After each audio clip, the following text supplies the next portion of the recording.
கிறிஸ்துவுக்குள் பிரியமானவர்களை, அன்பு ரட்சகர் இயேசு கிறிஸ்துவின் நாமத்தில் உங்களுக்கு என் அன்பின் வாழ்த்துக்கள். இந்த காலை நேரத்திலும் இந்த திருவசனத்தின் மூலமாய் தேவன் உங்களோடு பேச விரும்புகிறார். மிகுந்த கவலையோடு, சோகத்தோடு, வேதனையோடு, பிரச்சனையோடு, போராட்டத்தோடு, உபத்திரவங்களோடு நீங்கள் ஒருவேளை இந்த காலை நேரத்தில் கலங்கி கொண்டிருக்கலாம். ஐயோ, இனி என்ன செய்வது? இந்த பலவீனம் இந்த மாதிரி வந்து விட்டதே. குடும்பத்தில் ஒரே பிரச்சனையா இருக்குது, போராட்டமா இருக்குது, கடன் தொலை நிமித்தமாக மிகுந்த வேதனையா இருக்குது. இனி நான் என்ன செய்ய போகிறேன்?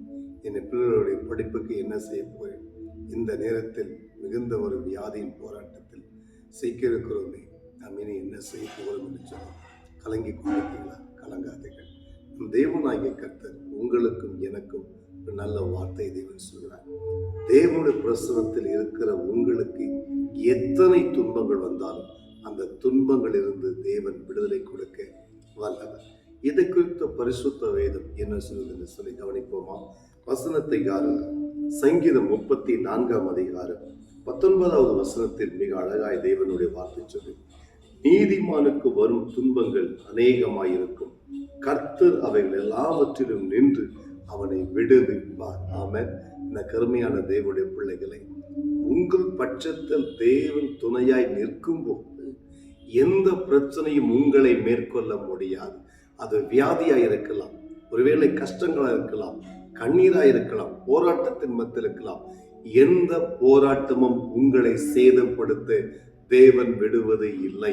அவர் உங்கள் பட்சத்தில் நிற்பார், உங்களுக்கு அற்புதம் செய்வார், உங்கள் வாழ்க்கை மேன்மைப்படும், உங்கள் வாழ்க்கை ஸ்திரப்படும், உங்கள் வாழ்க்கை சீர்படுத்தி ஸ்திரப்படுத்தி பலப்படுத்தி நிலை நிறுத்துகிற தேவன் உங்கள் பட்சத்தில் இருக்கும் போது, எனக்கு பிரியமான தேவ பிள்ளைகளை, கலங்காதீர்கள்.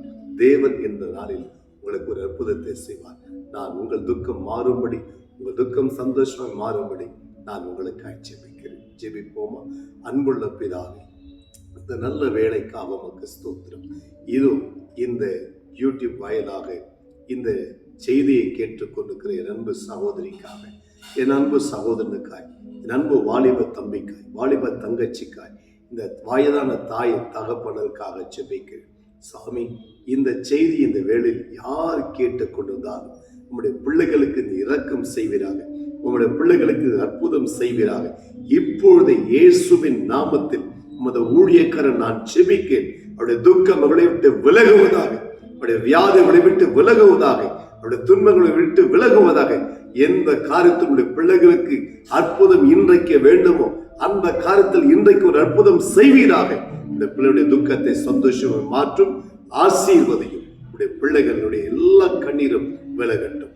தேவன் மகிமையான காரியங்களை செய்து உடைய பிள்ளையுடைய வாழ்க்கையில ஒரு மேன்மையும் ஆசீர்வாதங்களை கொடுத்து உடைய பிள்ளைகளுக்கு நீ துணையாய் நின்று நீ ஜெயம் கொடுப்பதற்காக ஸ்தோத்திரம்.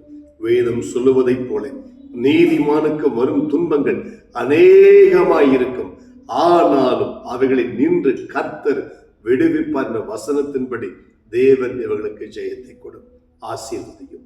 இயேசுவின் நாமத்தில் ஜெபிக்கிறோம் ஜீவனுடைய நல்ல பிதாவே, ஆமென். எனக்கு பிரியமானவர்களே, நாம் ஜெபித்திருக்கிறோம். கலங்காதிகள், இன்றைக்கு கர்த்தர் உங்கள் காரியத்தில் அற்புதம் செய்வாராக. ஆமென். God bless you.